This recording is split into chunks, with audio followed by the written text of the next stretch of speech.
இன்றைக்கு நாம் தியானிக்க இருக்கிற வசனம் எரேமியா 29ஆம் அதிகாரம் 11வது வசனம். நீங்கள் எதிர்பார்த்திருக்கும் முடிவை உங்களுக்கு கொடுக்கும்படிக்கு நான் உங்கள் பேரில் நினைத்திருக்கிற நினைவுகளை அறிவேன் என்று கர்த்தர் சொல்லுகிறார். அவைகள் தீமைக்கல்ல, சமாதானத்துக்கு ஏதுவான நினைவுகளே. இன்னைக்கு கர்த்தர் நம்மோடு இடைப்படுகிறார்.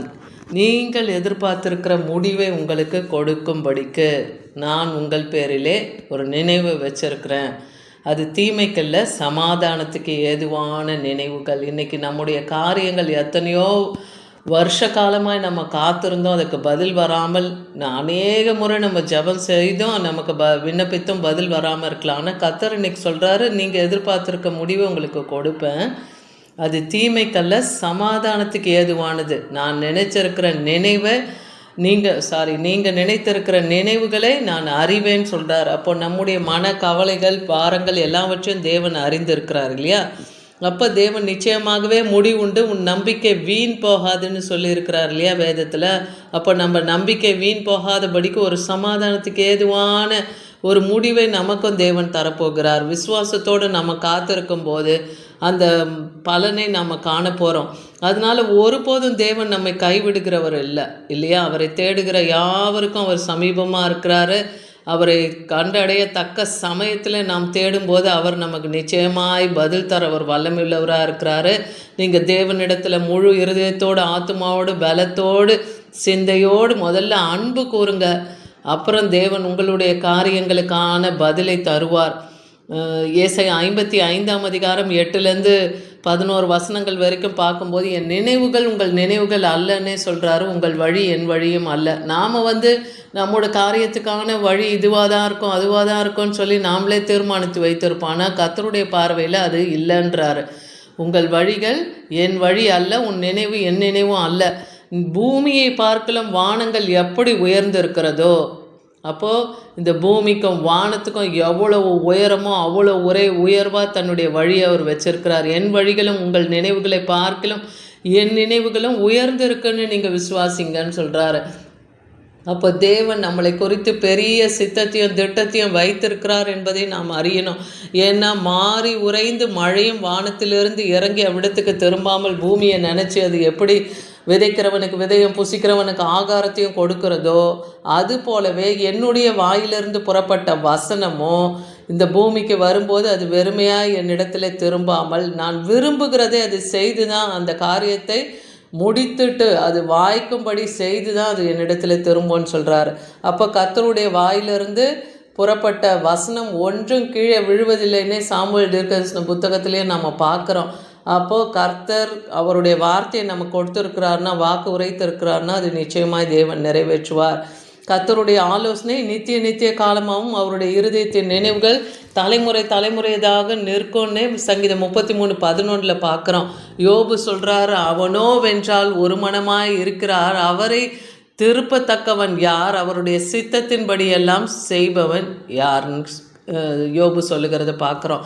அப்போ கர்த்தரை நம்ம திருப்பவோ அவருடைய சித்தத்தின்படியெல்லாம் தான் அவர் செய்வார். நாம் போய் அவரை எதுவுமே பண்ண முடியாது இல்லையா?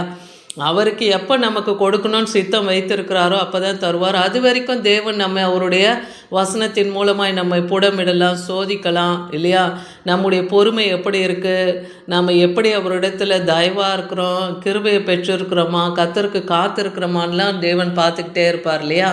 அப்போ நீங்கள் நீடிய பொறுமை உள்ளவர்களாய், சாந்த குணம் உள்ளவர்களாய், அந்த அலங்காரத்தோடு நீங்கள் இருக்கும்போது கர்த்தர் நிச்சயமாக அந்த ரட்சிப்பை உங்களுக்கு தருவார். என்ன புலம்பல் 3ஆம் அதிகாரம் 26ஆம் வசனம் சொல்லுது, கர்த்தருடைய ரட்சிப்புக்கு நம்பிக்கையோடு காத்திருக்கிறது நல்லது.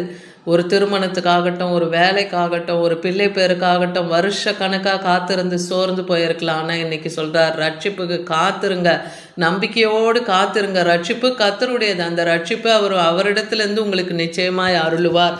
ஏன்னா அந்தத்தில் உள்ளவைகளும் ஆதி முதற்கொண்டு இன்னும் செய்யப்படாதவைகளையும் பூர்வ காலம் முதற்கொண்டு நான் உங்களுக்கு அறிவிச்சிருக்கிறேனே, என் ஆலோசனை நிலை நிற்கும்னு நம்புங்க. எனக்கு சித்தமானவைகளை எல்லாம் நான் செய்வேன் என்று சொல்லி ஒரு மனுஷனை தூர தேசத்திலிருந்து வரவழைக்கிறேன், அதை சொன்னேன், நிறைவேற்றுவேன், அதை திட்டம் பண்ணேன், அதை செய்து முடிப்பேன்.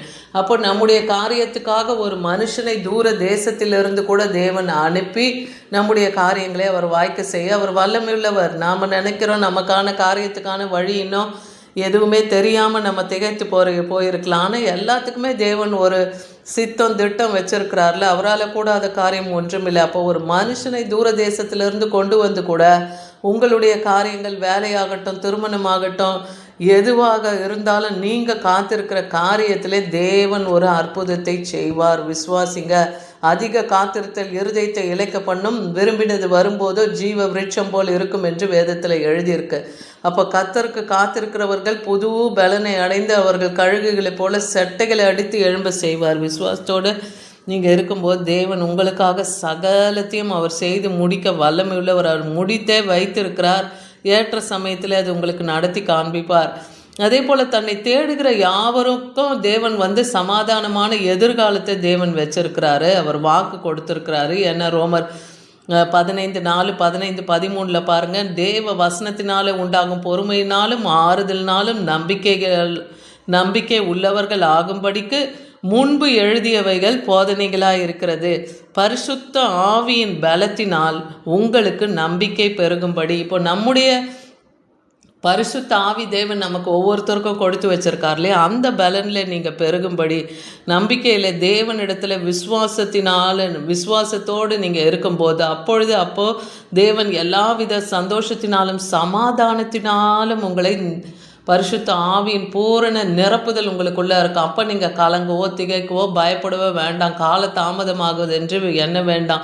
ஏன்னா இஸ்ரவேல் ஜனங்கள் 70 வருஷம் பாபிலோனில் சிறைப்பட்டு இருக்கும்போது அவங்க மீண்டும் வருவாங்கன்னு சொல்லி கர்த்தர் அவர்களுக்கு வாக்குரைத்து வைத்தது தான் இந்த எரேமியா 69ஆம் அதிகாரம் இல்லையா. அது வாக்கு உரைத்தார். அதே போல் அவங்க சிறைப்பட்ட தேசத்துலேருந்து சிதறுண்ட அந்த மக்கள் எல்லாம் எருசலேத்துக்கு எல்லாருமே திரும்பி வந்தாங்க.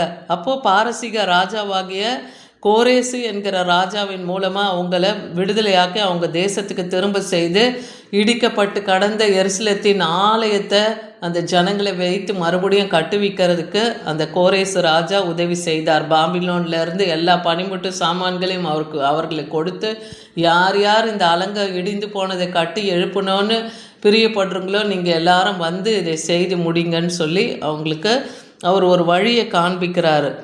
அதை போல் இஸ்ரவேல் ஜனங்களும் 70 வருஷத்துக்கு பின்பாக எருசலேமுக்கு திரும்புகிறாங்கன்னு பார்க்குறோம்.